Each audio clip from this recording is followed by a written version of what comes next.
Hello and welcome to episode 29 of Customer Success Rants and Musings with myself, Rick Adams from practicalcsm.com. And today's topic for discussion is the customer success engagement lifecycle.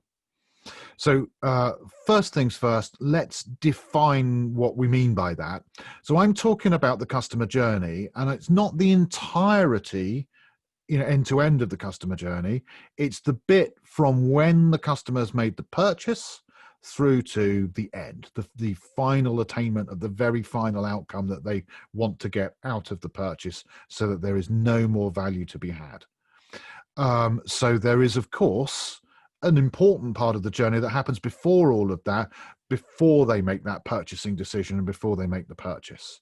So I'm just talking about post-purchase through to final attainment of outcomes, and there is a bit beforehand as well, but that's not the customer success engagement lifecycle. That's the marketing and sales engagement lifecycle. Okay, so that's pre-purchase. We're talking about post-purchase. And just to explain what I mean by the final outcome, what I mean by that is that when the customer makes a purchase, they may well have defined the initial objectives, the initial outcomes that they want to aim for, which, let's say for the sake of argument, is they want this amount of revenues return within the first 2 years. But when we get to the end of 2 years, they will probably then have a new 2-year objective in place, so that we've now got another set of outcomes to aim for another 2 years. And when we get to that, then they'll give us some more outcomes for another 2 years. So that's what I mean by that. The job of the CSM is to guide and help the customer on their journey towards the ultimate success, those outcomes. So the outcomes move further and further away, and we keep guiding and helping them. And we want that to be the case, because as they create more outcomes, so they create more need for our products and our services. And so they therefore retain the use of our products and services and continue to pay us for the privilege of using them. And so therefore we want to continue to help them and guide them towards this new success that they're wanting to create, the more success that they're wanting to create as they move forwards. That is the customer success engagement lifecycle. So let me just move my little image of myself up here. There we go. Let's put it over there. So the customer success engagement lifecycle starts post-purchase. So here's the purchase here. So it's from this purchase dot through to final outcomes. This is the customer success part.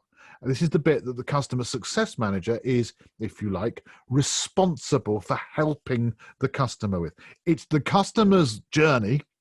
They go on this journey, not us.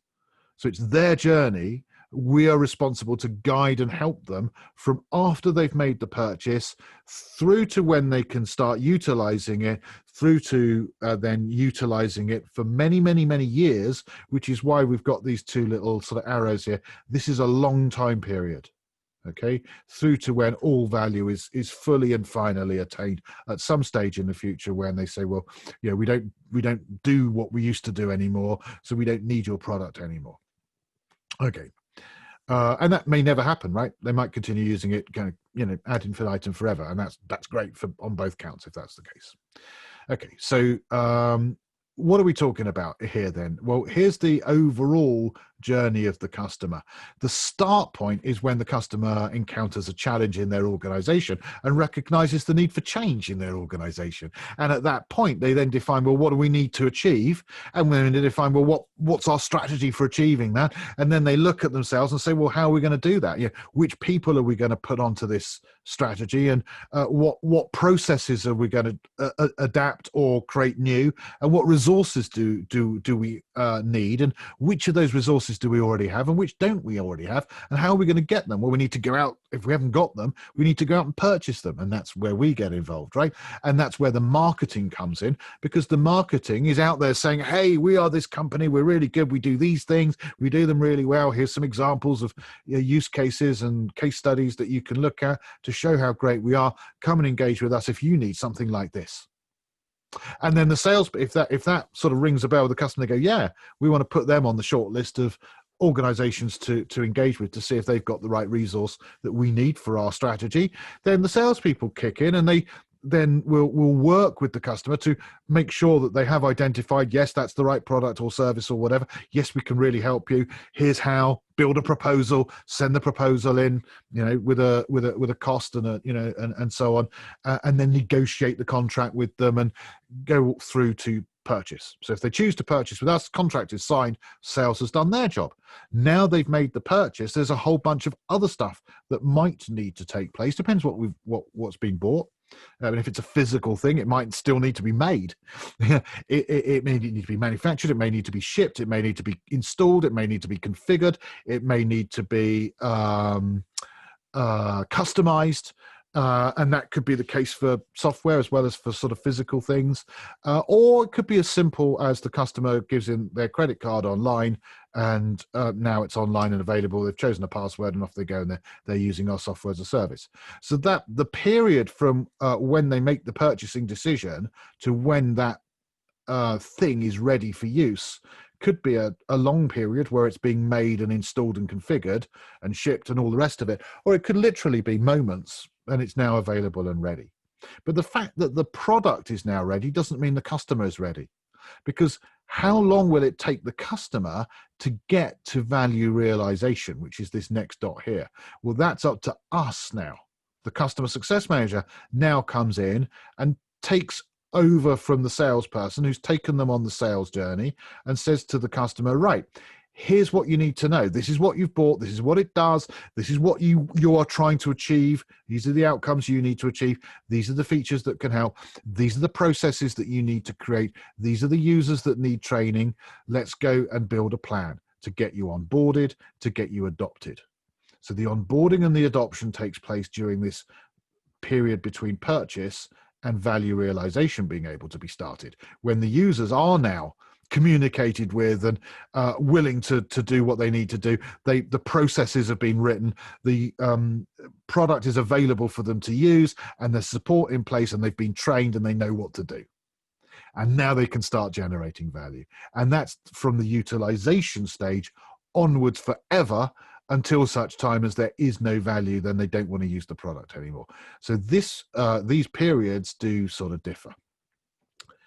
The CSM, in terms of the customer success manager, may actually still be introduced here, even though, as we saw a moment ago, it's not our responsibility, as it were. The core responsibility initially is marketing and then falls on sales to get through the pre-purchase stages of the customer journey with the customer and help them along.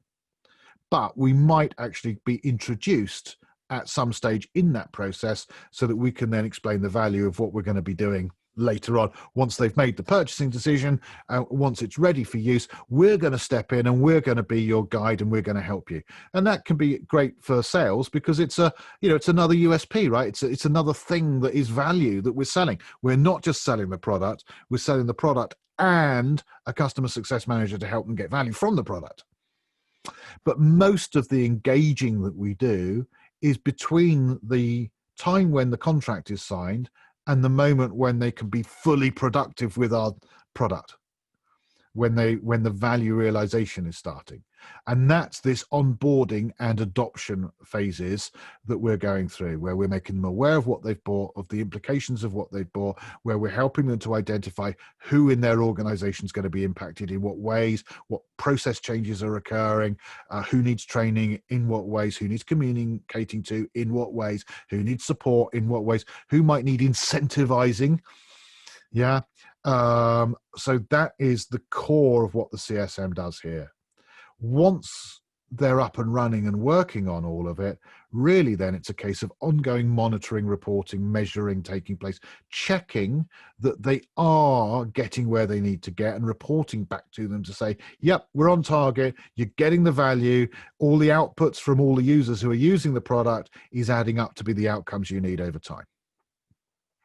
So there we go. That's it. That is the customer success engagement life cycle. Of course, we go into much more depth about that in our training, but hopefully that gives you a little bit of an understanding of what we're talking about. Feel free to grab chat to one of my book from practicalcsm.com, and I look forward to speaking to you in future episodes of Customer Success Rants and Musings. Thank you very much for watching. Speak to you soon. Bye-bye.